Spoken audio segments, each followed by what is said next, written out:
Well, I won't say that I didn't see this coming. I think I may have even mentioned it a few days ago.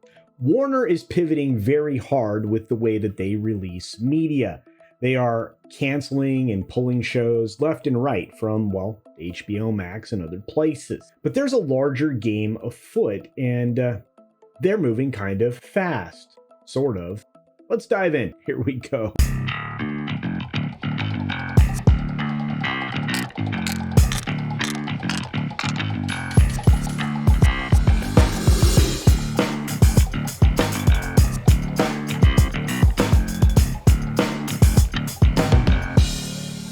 Recently, I've covered the massive changes that are taking place over there at Warner Brothers Discovery, and they have been massive. We've seen a lot of different projects come and go, massive budgets, huge write-offs. Of course, we know recently of the bombshell that was dropped by James Gunn, basically removing all enthusiasm for DC's future, at least for the time being. Maybe he'll win some people back, but as of right now, no Cavill, Affleck, or Godot, and, well, you cut off your nose to spite your face. But it's broader than that, and it doesn't have anything to do with James Gunn directly, at least not yet.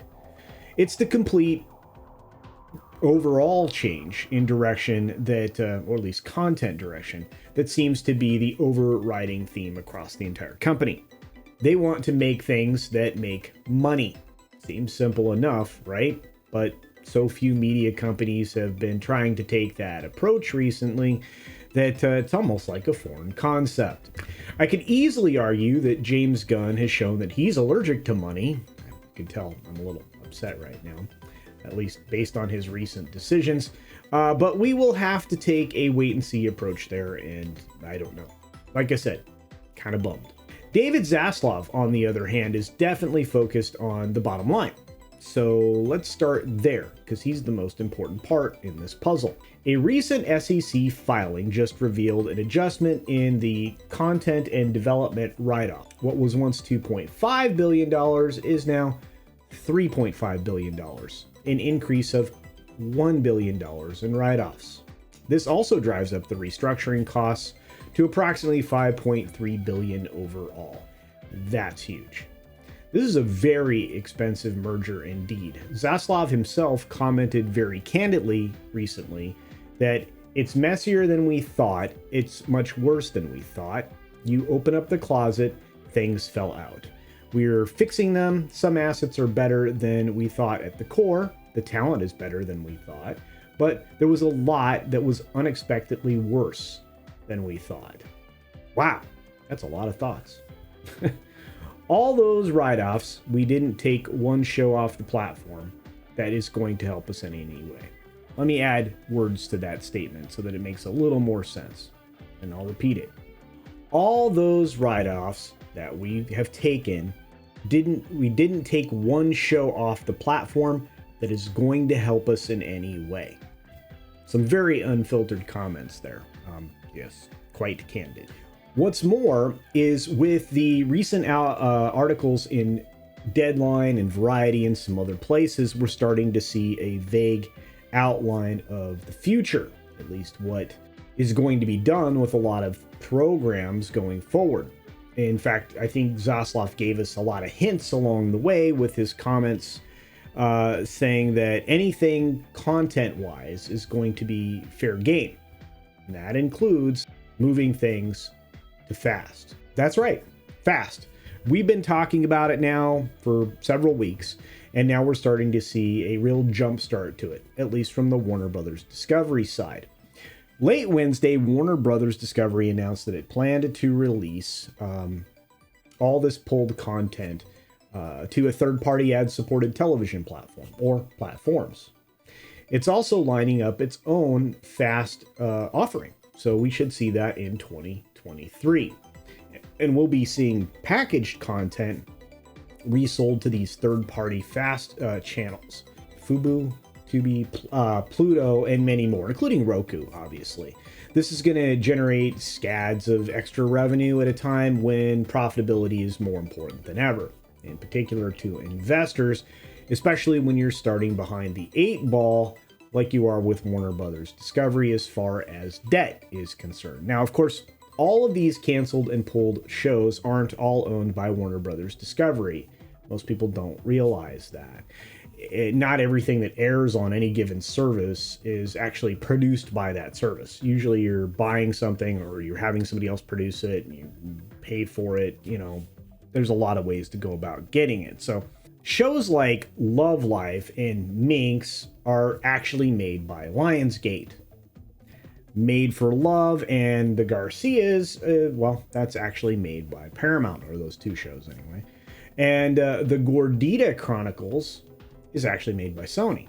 So they are now all freed up. All three of those entities are freed up to find another home, whether it be a streamer or something different, for those programs. I'm not sure that they'll easily find homes because they were specifically kind of put in place at HBO for a reason, but hey, they could. I wish I could say that I was surprised by these moves, but I'm not. Probably figured that. The company is just looking strictly at the bottom line. Some of these shows carried a price tag that was just way too high for their actual value. Shows like Westworld, The Nevers, Raised by Wolves, etc. Those are all HBO produced programs or Warner produced programs. There was just dwindling support by the audience for many reasons. Obviously, the agenda wasn't helping things there. What's funny is, you know, this is the funny part. Even in the comments of the Deadline article from a couple of days ago, I'm just going to read one from Anonymous, all right?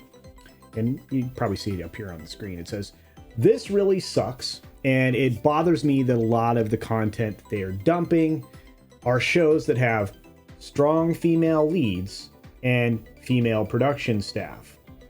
Minx, Westworld, Gorditas, Time Traveler's Wife, Raised by Wolves, The Nevers, Made for Love, all strong female leads. They also have strong behind the camera female presence." That's the most important thing, isn't it? I think we've kind of answered the question why some of these programs are no longer there. And most of it is because of the agenda that drove the audience away, but hey. I'd also be remiss if I didn't mention this, and this is a big deal when I bring up this particular chart. This shows the collapse of the Westworld ratings. You can see it in real time. When the story twisted to serve something else aside from, you know, a quality, broadly offered and interesting story, well, it fell off a cliff, so to speak. The good news here, I guess, if there is some, is that production deals could be made on some of these properties that are not owned by Warner Brothers Discovery. So if there is support out there for them and to renew the production efforts there, it could happen. It could happen.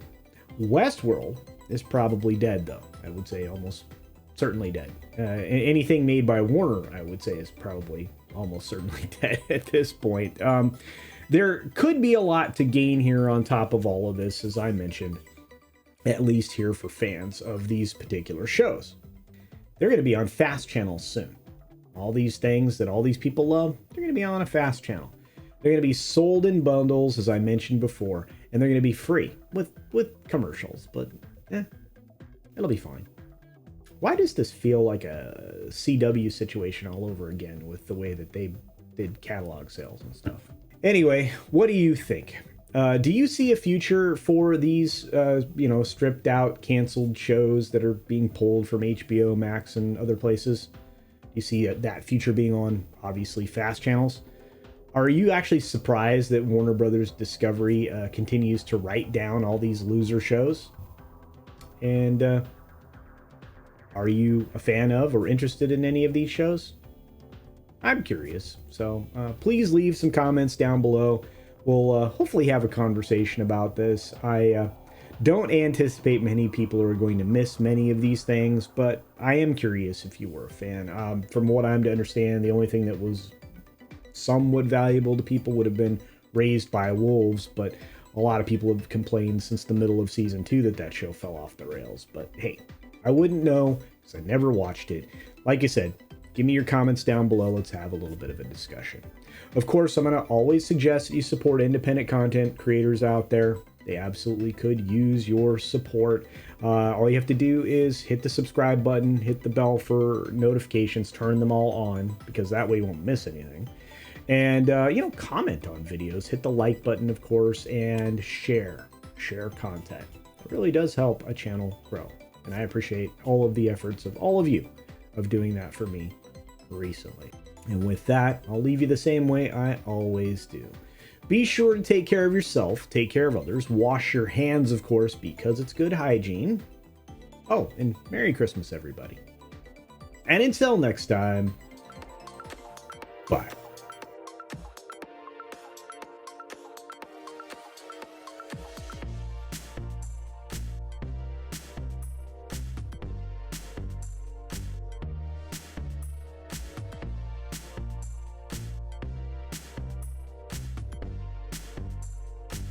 And don't forget to check out my Rumble at rumble.com/CultureCasino.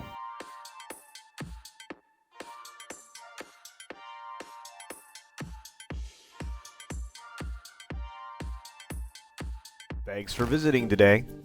Be sure you're subscribed and hit that for alerts. Yay! Of course, like and share all of the videos that you can, as it helps with the algorithm. Have a great day.